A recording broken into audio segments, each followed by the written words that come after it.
O Evangelho de Marcos, capítulo 14, a partir do versículo 22, narra que após um dia cheio em que Jesus pregou e alimentou mais de 5.000 pessoas com pão, compeliu os discípulos a tomarem o barco e passarem para o outro lado enquanto ele mesmo despedia a multidão.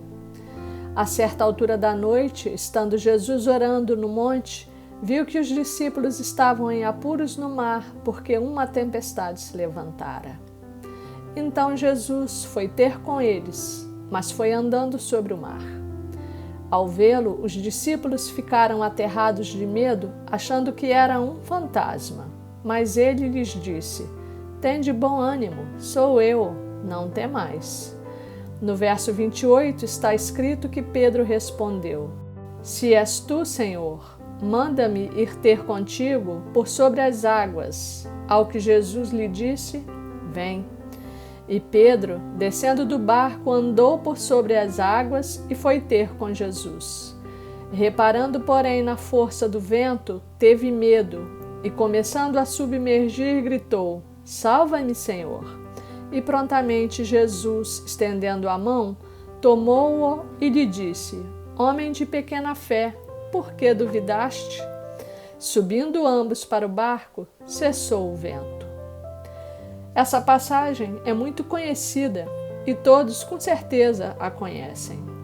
Mas não é por isso que devemos virar a página e dizer: "Já conheço o que está escrito aí." Se fosse assim, quem já leu a Bíblia uma vez não precisaria voltar a relê-la. Mas não é assim. Em Romanos capítulo 15, verso 4, está dito que tudo que foi escrito nas Sagradas Escrituras é para o nosso ensino. E a primeira carta de Timóteo, capítulo 3, verso 16, acrescenta que toda a Escritura é inspirada por Deus e útil para o nosso ensino, para a repreensão, para a correção, para a educação na justiça. Quando fazemos uma primeira leitura, perdemos os detalhes e muitos outros aspectos de riquezas e de conhecimento que está encerrado nos Escritos. E isso acontece também com a Bíblia. Por isso, ainda que saibamos a ideia central de um episódio bíblico, a verdade é que a palavra de Deus encerra em si o Espírito de Deus e ele tem tesouros escondidos em sua palavra. À medida que vamos lendo, meditando e deixando o Espírito Santo nos despertar, ele vai abrindo os nossos olhos espirituais e nos concedendo entendimento sobre as grandiosas riquezas guardadas nos ensinamentos do Senhor. E a cada vez que voltamos à palavra de Deus para bebermos da sua fonte, Deus fala conosco em diversas situações e nos enche de vida, de renovo, de esperança. O ponto central dessa passagem bíblica do Evangelho de Marcos é a fé de Pedro, que o levou a sair do barco e a andar sobre as águas. Assim como o seu fraquejar na fé, que quase o levou a afundar na água, tendo Jesus lhe socorrido e dito: "Homem de pequena fé, por que duvidaste?" Muitos zombam e fazem até troça com o fato de Pedro ter quase se afogado. Mas a verdade é que ele vivenciou a ousadia da fé genuína em Cristo. Quando Jesus lhe disse: "Vem", ele não titubeou. Com base na palavra de Jesus, pôde formar em sua mente a visão de que poderia caminhar sobre o mar.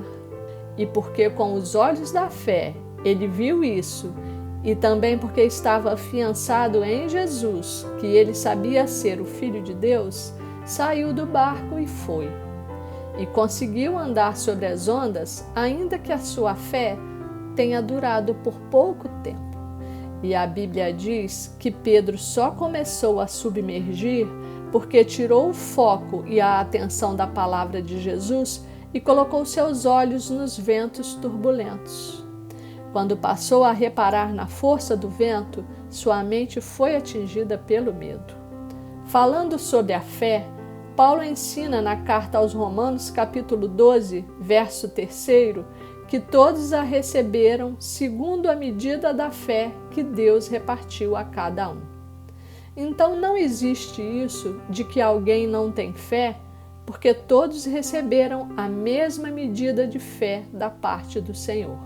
E a partir daí, compete a cada um alimentar a sua fé para que ela aumente e seja fortalecida. Hebreus 11 relata o testemunho dos grandes heróis da fé, dos patriarcas e dos antigos profetas e de como, pela força da fé, realizaram seus grandes feitos. E isso é relatado para fortalecer a nossa fé, pois como ensinado em Romanos capítulo 10, verso 17, a fé é pelo ouvir e o ouvir pela palavra de Deus.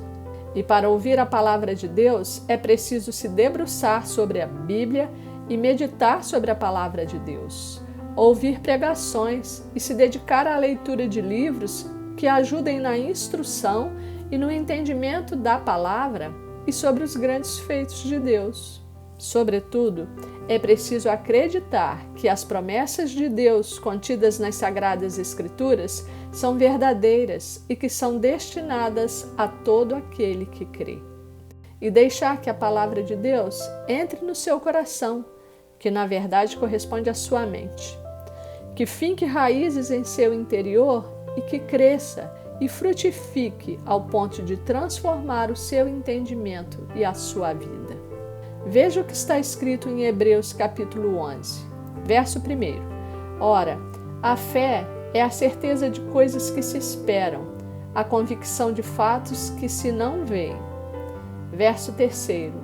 Pela fé, entendemos que foi o universo formado pela palavra de Deus, de maneira que o visível veio a existir das coisas que não aparecem. Verso 6.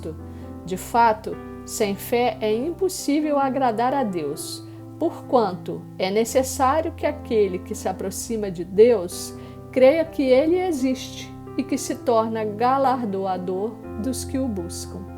Acreditar em Deus não significa exatamente ter fé em Deus e crer que Ele pode realizar todas as coisas. Somente pela fé podemos aceitar como verdade que Deus criou todas as coisas, fazendo surgir as coisas que são visíveis onde antes não se via nada. E assim é com todas as coisas.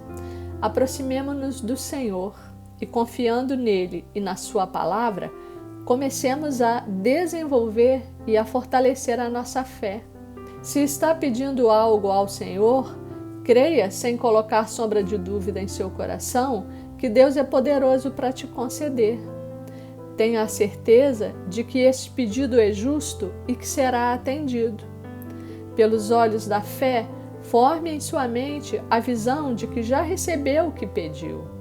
Agradeça pelo favor de Deus e comece a agir como se já o tivesse recebido.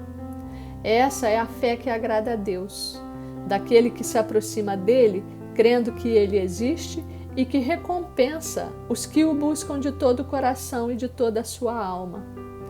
E não sou eu que estou dizendo isso. É a palavra de Deus que diz isso em Hebreus capítulo 11. Então, meu irmão, minha irmã, vamos começar a perseverar e a exercitar a nossa fé em Deus para que ela se expanda e se fortaleça e possamos colher os frutos das mãos poderosas do Senhor. Se necessita de uma graça, apresente seu pedido ao Senhor, já crendo que vai receber o galardão da parte dele. Precisa de um emprego? Peça a Deus, em nome de Jesus, o emprego que você deseja e já se veja saindo todos os dias alegre para trabalhar. Forme em sua mente o quadro de você feliz, trabalhando nesse local, sendo elogiado e recebendo seu salário. E não deixe seu olhar e sua mente se desviarem desse foco e irem para as dificuldades e impossibilidades, no sentido de que existem muitos desempregados e que a economia está ruim. Mantenha firme em seu coração a certeza de que Deus já te concedeu esse emprego. E pelos olhos da fé, comece a preparar a roupa com a qual vai se apresentar ao novo emprego e já vá agradecendo pela graça recebida. Se está pedindo a cura de um doente, haja do mesmo modo. Não importa se a pessoa está no CTI e que o prognóstico seja de morte imediata.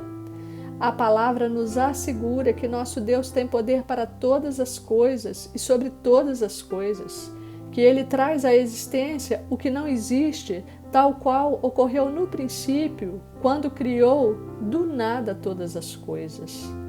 Declare essa palavra de fé no Senhor e, com base nela, peça que Ele, pelo poder que existe no nome poderoso de Jesus, cure e restabeleça a vida e a saúde do seu ente querido.